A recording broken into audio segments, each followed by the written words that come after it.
Pregame.com. Welcome back, Pregame.tv. Steve Fezzik here with Bryan Leonard, breaking down upcoming NBA games. And it's funny, both Bryan and I were trying to find winners. We are steering clear of the high-profile games. We're going to the lower-profile games. And today we're going to be talking about the Dallas Mavericks and the Orlando Tragic. Bryan, Orlando, got to be worst team in the NBA, right? This was a great spot for them coming into this game tonight, and we're taping on Tuesday. I'm so upset we can't watch this game that they're playing against Charlotte right now. Are you? You know, you take a look at the Magic, and I'll give some stats coming into this game because we don't know what's going to happen. But, you know, the Magic are traveling unrested, playing last night against Charlotte. You have to go to Dallas.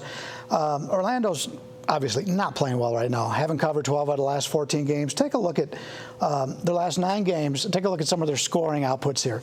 77, 84, 61, 76, 76. You go back, their last 8 games on the road, they're 1-7 against the spread on the road.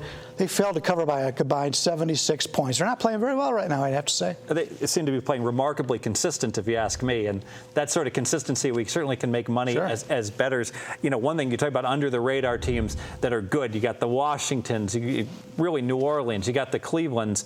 And then you got teams like the Minnesotas going the opposite direction. And Orlando, they're not falling off the tracks. You know, they're not falling off the cliff. They're at the bottom of the cliff already. What do you think about Turkoglu? If ever there's one guy I would, if you asked me, give me a list of 100 guys, who's on steroids? And you put him there, he would not have made my top 100. But now he's off the team for 20 games. And I wonder whether when I see something like that, I always think these things, it's not a singleton player that does this. So there's probably 5 other players sweating, oh, they're going to catch me, maybe. What do you think? 5 players on Orlando that are on steroids? Where there's one, I often Can you imagine how that bad they would be if they weren't? Well, now they're obviously not able to take them anymore. Yeah, I don't know. Can you name 3 players on Orlando? I don't want to name. I know Big Baby Davis is your best player, and he's hurt. Yes. In the shooting guard, J.J. Redick, he took his wife to a Justin Bieber saw that. concert. Any guy that takes his wife to a Justin Bieber concert, all right, I'm going to give him an A rating for being a great husband. Okay. But I don't want to bet on a guy like that. Do you know any Justin Bieber songs? None.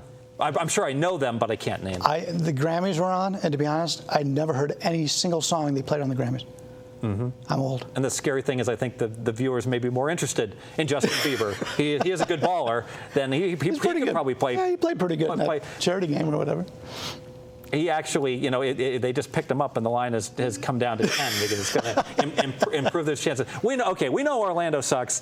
Dallas, now that Dirk's back, they're like 5 games, 6 games below 500. They're going to get to 500 for the year? I think Dallas playing some really good ball now, and you could tell, especially these Western Conference teams, because they run up and down the court. They're playing their best offense of the season. In their last 16 games, 14 of those games have scored in triple digits, playing very good offensively. And they're playing a team right now, and as I just pointed out, they can't score. So you got a team unrested, going on the road, playing a Dallas team that's going to run them up and down the court, and they can't match them offensively. I don't know what side you're on in this game, but I know where I'm at. Well, Greg Shaker just put up a post at pregame talking about how sometimes it's hip to be square. Let's make this official and go with the square play. Shake, shake, Bridge. It's hip to be square. Let me lay the 10.5 with Dallas. They just bombed Sacramento by 23. They should do the same to Orlando. As far out of the playoff hunt as they currently are, they can't afford to slip up. Orlando's mailing it in. They're thinking ping pong balls. I think that this one gets ugly early. Let's go ahead and lay the wood. Let's be square. Let's get the money.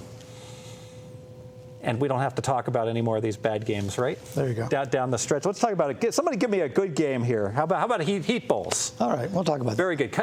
Check back with us at pregame.tv. We're going to talk about a game that might be harder to pick, but certainly more fun to play. That'll be the Heat and the Bulls. Stay with us, pregame.tv.